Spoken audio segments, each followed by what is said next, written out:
الحمد للہ وکفى والصلاة والسلام على سید الرسل وخاتم الانبیاء وعلى آلہ واصحابہ واہل بیتہ اجمعین۔ دوستو آج ہم پڑھیں گے رقص اور رقصی زاویے۔ تو دو شعاع یا دو خط جب ایک مقام پہ ملیں، ٹھیک ہے، اور اس طریقے سے ہوں تو اسے اس مقام کو، اس جگہ کو کیا کہتے ہیں؟ اس کو کہتے ہیں رقص، ٹھیک ہے۔ اور اس کے درمیان جو چیز بن رہی ہے اسے بولتے ہیں زاویہ، ٹھیک ہے۔ یہ ہے رقص۔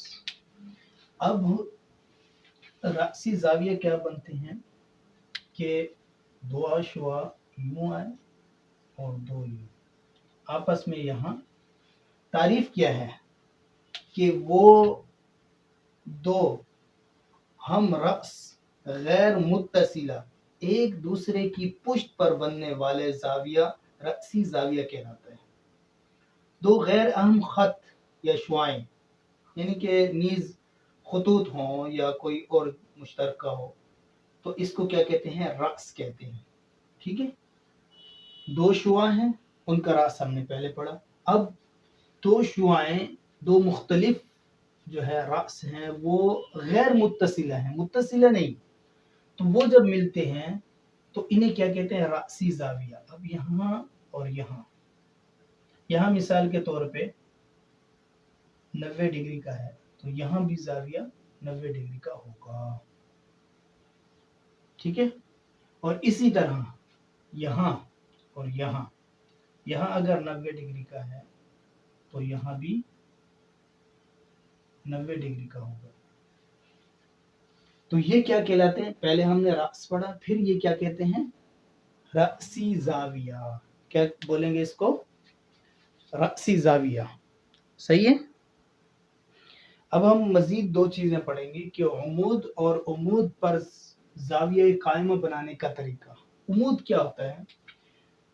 تو عمود کی تعریف یہ ہے کہ اگر دو لکیریں، شعاع ہو، قطع ہو، خط ہو، ایک دوسرے کے ساتھ زاویہ قائمہ بنائیں تو وہ ایک دوسرے پہ عمود کہلاتے ہیں، ٹھیک ہے۔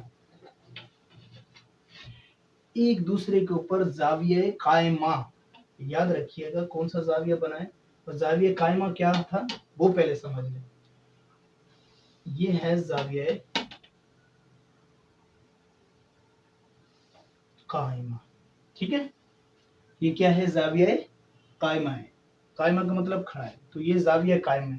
اس کے درمیان ہمیشہ زاویہ قائمہ کے درمیان ہم نے پہلے بھی پڑھا ہے، دوبارہ سن لیں کہ کتنے ڈگری کا زاویہ بنتا ہے؟ 90 ڈگری کا۔ ہمیشہ زاویہ قائمہ کتنے کا ہوگا؟ 90 ڈگری کا ہوگا۔ تو وہ کہہ رہے ہیں کہ دو شعاعیں یا دو لکیروں کے اوپر زاویہ قائمہ بننا دینے گا تو وہ کیا کہلائے گا؟ عمود۔ ایک دوسرے پہ عمود کہلائیں گے۔ ہم یہاں زاویہ قائمہ بناتے ہیں، پہلے ایک لکیر بناتے ہیں، یہ مثال کے طور پہ اس کو ہم نام دیتے ہیں الف کا، ٹھیک ہے، اور اس کو نام دیتے ہیں با کا، ٹھیک ہے۔ اور اس کے اوپر ایک لکیر کھینچتے ہیں، اس کو ہم نام دیتے ہیں مثال کے طور پہ میم کا، اور اس کو نام دیتے ہیں نون کا، آسانی کے لیے سمجھنے کے لیے، ٹھیک ہے۔ تو دو خط ہیں، ایک دوسرے پہ 90 ڈگری، یہاں بھی 90 ہے، یہاں بھی 90 ڈگری کا زاویہ قائمہ بنائے۔ اگر ہم اس کو یہ مان لیں، اس کے اوپر یہ کھڑی لکیر کیا ہے؟ عمود ہے۔ یہ کیا ہے؟ عمود۔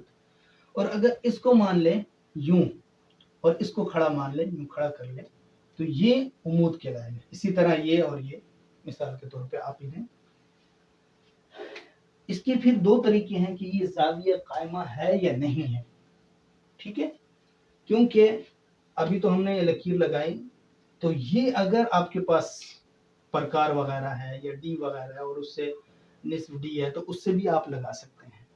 اس طرح کی آپ کے پاس پرکار وغیرہ ہے تو اس سے بھی لگا سکتے ہیں، یہ آپ کے پاس ہو تو اس سے بھی لگا سکتے ہیں.